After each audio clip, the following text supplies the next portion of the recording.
बहुराष्ट्रीय है। देश की जो लूट हो रही है, इस लूट पर मैं पहले ये बताऊं कि ये जो कंपनियां आ रही है, आपके जीवन का हर क्षण उन कंपनियों की गुलामी में आ गया है। आप कुछ भी उठाते हो, उन कंपनियों के जाल में फंसते हो। और आज पूरा झारखंड ऐसे ही लूट का अड्डा बना हुआ है। अब झारखंड कहने में भी थोड़ा शर्म आने लगी है, ये लूट खंड बन गया है। मित्रों, झारखंड का कोई भी ऐसा जिला नहीं है जहां कोई ना कोई खनिज ना हो। आपको जानकारी है, इसी झारखंड में 81,000 मिलियन टन कोयले का भंडार है। इसी झारखंड में 37,000 मिलियन टन आयरन ओर का भंडार है। और इसी झारखंड में 56 तरह के मिनरल्स जो बहुत बड़े तादाद में मिलते हैं, वो मिलता है। लेकिन इस झारखंड का दुर्भाग्य भी है। आंकड़े कहते हैं कि देश के 40% खनिजों का उत्पादन झारखंड करता है। 40% of mineral sources of Jharkhand. लेकिन दुर्भाग्य क्या है, इसी झारखंड में जो 40% खनिज देने वाला झारखंड है, यहाँ 40% गरीबी रेखा के नीचे लोग बसत करते हैं। कैसा दुर्भाग्य! जो देश को खनिज दे रहा है, वहां 40% गरीबी रेखा के नीचे लोग बसत करते हैं। ये तो राष्ट्रीय और झारखंड स्तर की बात है। अभी मैं कर्णपुरा की बात करना चाहता हूं। मित्रों, कर्णपुरा 235 गांवों का एक इलाका है, जो हजारीबाग, चतरा, थोड़ा सा लातेहार और थोड़ा रामगढ़ जिला को मिलाकर बना है। इन 235 गांव में लगभग अभी 34 कोल ब्लॉक अलॉट किए गए हैं, जो अभी और पहले से भी चल रहे हैं। कुल मिलाकर यहाँ जो कोल ब्लॉक्स हैं 235 गांव में, वो सरकार ने 83 कोल ब्लॉक्स को अलॉटमेंट दे दिया है। जब आप बड़का गांव का नक्शा देखेंगे तो बड़का गांव में 82 गांव आते हैं। इन 82 गांव में से 76 गांव कोल माइनिंग के चपेट में आ गया है।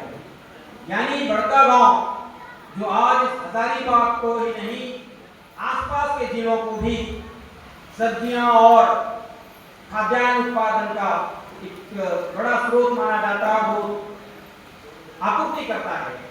वह बड़का गांव आने वाले समय में अगर लोग संघर्ष नहीं करेंगे तो बड़का गांव का एक भी गांव नहीं बचेगा, क्योंकि 76 गांव सीधे कंपनियों के चपेट में आ गया है।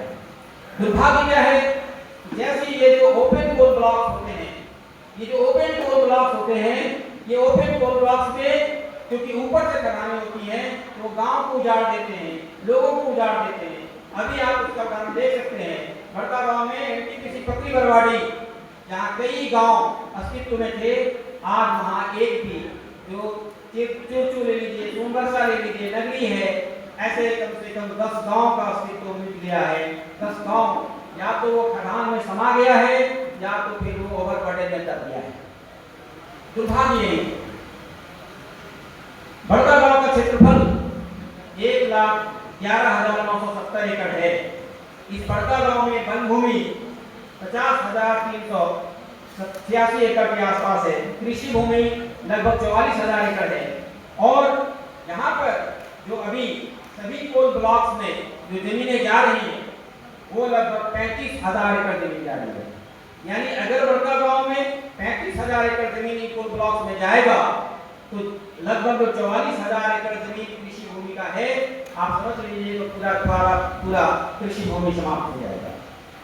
अब यहाँ पर मैं क्यों कह रहा हूँ ये सब बातें, क्योंकि ये जो विकास की बात हो रही है, इस विकास में अपने राज्य के या अपने गांव के या अपने प्रखंड के, देश के लोगों को विनाश करके, उनको उजाड़ करके, और आप चंद लोगों को लाभ देने के लिए अगर विकास की बात करते हैं, तो ये घोर बेईमानी है। ये क्यों ऐसी बेईमानी है, मैं बात करना चाहता हूँ संविधान की। मित्रों, जब देश आजाद हुआ तो भारत के संविधान में राज्य के लिए नीति निर्देशक तत्व बनाए गए थे। उसमें 39B में स्पष्ट रूप से कहा गया था कि देश के भौतिक संसाधनों का स्वामित्व और नियंत्रण समुदाय के हाथ में होगा। 39C में कहा गया कि देश में ऐसी कोई आर्थिक व्यवस्था नहीं चलनी चाहिए जिससे लोगों के बीच जो आर्थिक स्थिति है उसमें बहुत ज्यादा अंतर हो। यहीं पर 19F की बात करेंगे।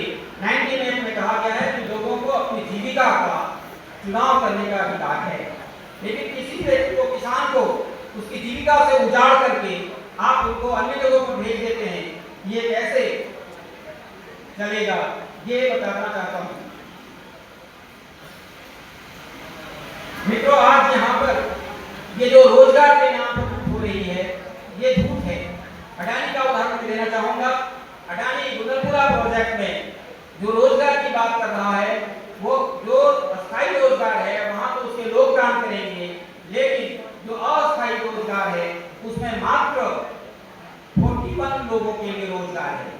41 लोगों को अस्थायी तौर पर रोजगार है, बाकी 536 रोजगार जो है वो अस्थायी है, जो उनके लोग पहले से हैं। तो ये जो रोजगार के नाम पर कहते हैं कि विकास होगा और हम लोगों को, कंपनियों को बुलाते हैं, ये एक बड़ा झूठ है और ये ठग है। तो इस तरीके से पूरे झारखंड को बचाने के लिए, क्योंकि पूरे झारखंड में जो कोल ब्लॉक और आयरन ओर के ब्लॉक और सोना और ये सभी के ब्लॉक्स आ रहे हैं, इसके खिलाफ मजबूत लड़ाई की जरूरत है और कर्णपुरा को हमको बचाना है। किसी भी शब्दों के साथ, क्योंकि वक्ता बहुत हैं, मैं निकाल लेना चाहता हूँ। लाल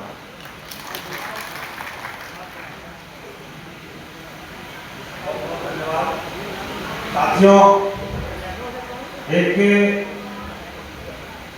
बात है कि आज पूरे देश में और पूरे देश के संसाधनों को भारतीय जनता पार्टी अडानी और अंबानी को लुटवाने में लगी है। उसी कड़ी में इसी हजारीबाग जिला में अडानी पावर का एक कोल ब्लॉक है जो गोदलपुरा में है, जो बड़कागांव अंचल से है। इस गोदलपुरा का जो कोल ब्लॉक अडानी का है, मैं इसलिए इस बात को कह देना चाहता हूं साथियों कि ये गोड्डा में अडानी का पावर प्लांट जो सुपर थर्मल पावर है, उसका कैप्टिव कोल ब्लॉक गोदलपुरा में है। और इस गोड्डा का अडानी पावर प्लांट का बिजली बांग्लादेश को जाएगा और इसका कोयला गोदलपुरा बड़कागांव हजारीबाग से जाएगा। और ये भाजपा कहता है एक तरफ हिंदू मुसलमान खतरा में है, तो ये बात को आपको समझना पड़ेगा। और इस अडानी के खिलाफ 12 अप्रैल 2023 से आज तक निरंतर धरना चल रहा है, लेकिन न झारखंड सरकार उसका सुधि लिया और न ही भारत सरकार सुधि लिया। आंदोलन आज भी जारी है। दूसरी बात साथियों, इसी के कड़ी में 20 जनवरी 2026 को अडानी पावर के एक बड़ा बृहद तरीके से लोग भारतीय रूप से लोग सुनवाई करने का काम किया, जिसको आज तक तोड़ मरोड़ कर पूरा एक बड़े लेयर बनाया था, सुरक्षा का घेरा बनाया था, लेकिन वहां के किसानों ने उसको विफल कर दिया।